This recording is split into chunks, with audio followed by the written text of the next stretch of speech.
Ustaz, mengatakan barang siapa yang ditanya telah disiksa gitu. Tersiksa. Manufishal hisab, uzib, barang siapa yang disidang oleh Allah dia akan tersiksa. Bagaimana kita tidak tersiksa? Kita aja kalau bukankah ente telah melakukan itu sudah sesuatu yang memalukan. Kalau kita diingatkan dengan dosa-dosa yang pernah kita lakukan. Oleh karenanya para ulama khilaf tentang orang yang berdosa kemudian bertobat. Dia berdosa melakukan kemaksiatan, bumi jadi saksinya, malaikat mencatat amalannya ya. Makanya dalam Al-Qur'an idza zulzilatil ardu zilzalaha wa akhrajatil ardu athqalaha wa qala al-insanu ma laha yawma idzin tuhadditsu akhbaraha. Hari tersebut hari kiamat tatkala bumi menyampaikan kabarnya. Ada yang mengatakan bahwasanya bumi menjadi saksi dengan apa yang segala kita lakukan, di antaranya kemaksiatan yang kita lakukan. Setiap tempat yang kita melakukan maksiat itu bumi akan menjadi saksi.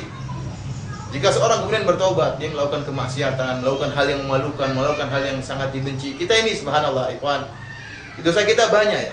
Makanya perkataan Muhammad bin Wasi', "Lau kana lidzunubi ra'iha, ma jalasa ilaihi ahad." Kalau seandainya dosa-dosa itu ada baunya, maka tidak seorang pun yang akan duduk sama kita.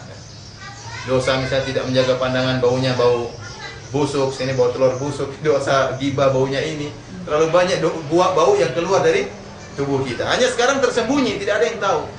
Yang tahu hanya kita, Allah Subhanahu wa taala yang mengetahui dosa-dosa kita.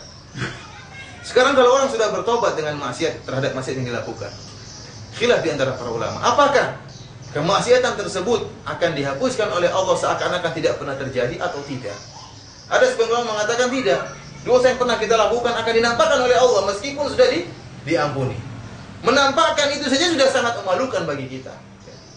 Coba kalau kita ketemu ustaz kita, kamu dulu pernah, itu memalukan meskipun dia sudah maafkan. Dan itu sudah memalukan, apalagi jika ya kemudian ternyata tidak dimaafkan. Oleh karena munaqasyah saja sebelum diazab sudah merupakan azab. Barang siapa yang disidang, entah dia masuk surga atau masuk neraka, dia sudah tersiksa. Karena persidangan perkara yang mengerikan di hadapan Allah Subhanahu wa taala. Tapi kalau seorang masuk surga tanpa azab dan tanpa hisab, dia akan senang. Ya, masuk surga tanpa azab dan tanpa hisab. Tapi kalau kita diberhentikan oleh Allah kemudian mulai dihisab, dicek amalannya satu persatu, siapa yang tidak tegang tatkala itu?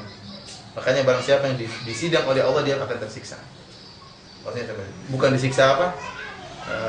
Belum, setelah itu baru ada siksaan. Setelah sidang itu baru kemudian ada siksaan, neraka atau surga, itu setelah sidang.